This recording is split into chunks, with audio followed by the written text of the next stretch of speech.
മാമാട്ടിന്റെ pregnant ആയിരുന്നപ്പോഴും ഈ ഒരു same സമയത്തായിരുന്നു കേട്ടോ എനിക്കൊരു പനി വന്നിട്ടുണ്ടായിരുന്നത്. പിന്നെ ഹോസ്പിറ്റലായി, അഡ്മിറ്റായി, കൊറോണ പോസിറ്റീവായി, ഐസൊലേറ്റഡ് ആയി, അങ്ങനെയൊക്കെ ആയിരുന്നു.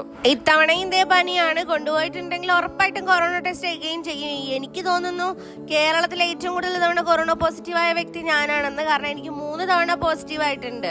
പനി വരുന്നതിന്റെ തലേന്ന് നമുക്ക് ചെറിയ മെറ്റേണിറ്റി ഷൂട്ടും കാര്യങ്ങളൊക്കെ ഉണ്ടായിരുന്നു കേട്ടോ. കഴിഞ്ഞ തവണ എടുത്തതുകൊണ്ടാണ് ഇത്തവണ മെറ്റേണിറ്റി എടുത്തത്. ഇല്ലെങ്കിൽ ഇത്തവണ മെറ്റേണിറ്റി എടുക്കാനും പോകത്തില്ലായിരുന്നു. ഇല്ലെങ്കിൽ നമ്മൾ നേരത്തെ എടുക്കാൻ പോണായിരുന്നു, ഒരു 7-8 മാസത്തിലൊക്കെ. ഇപ്പൊ നല്ല രീതിക്ക് ക്ഷീണം ഉണ്ടായിരുന്നു. അതുകൊണ്ട് നമുക്ക് അധികം നേരം സ്പെൻഡ് ചെയ്യാനായിട്ട് പറ്റിയിട്ടുണ്ടായിരുന്നില്ല ഇതിന് വേണ്ടിയിട്ട്.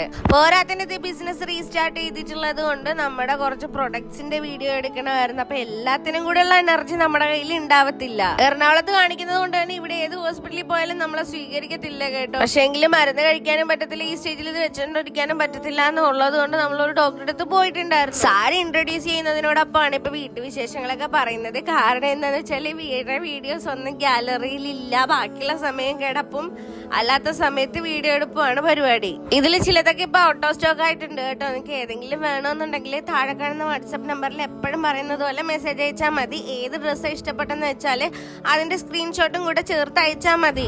പോലെയുള്ള ഞെക്കി പീച്ചാൻ പറ്റുന്ന സാരിയാണ് കേട്ടോ എന്റെ കയ്യിൽ ഇരിക്കുന്നത്. ഇത് വിസ്കോസ് ജോർജറ്റിൽ വരുന്ന സാരിയാണ്. ഇത് ഉടുത്തിട്ടുണ്ടെങ്കിൽ ദേഹത്ത് ഉണ്ടോന്ന് പോലും അറിയത്തില്ലെന്നാണ് കേട്ടോ എനിക്ക് തോന്നുന്നത്. അത്രയും സോഫ്റ്റ് ആണ്. എനിക്ക് തോന്നുന്നു സ്കേർട്ടും ടോപ്പോ നമ്മുടെ ധാവണിയായിട്ട് ഉടുക്കാൻ വേണ്ടിട്ട്, ഇത് തയ്ക്കാൻ വേണ്ടിട്ട് അടിപൊളിയായിരിക്കും.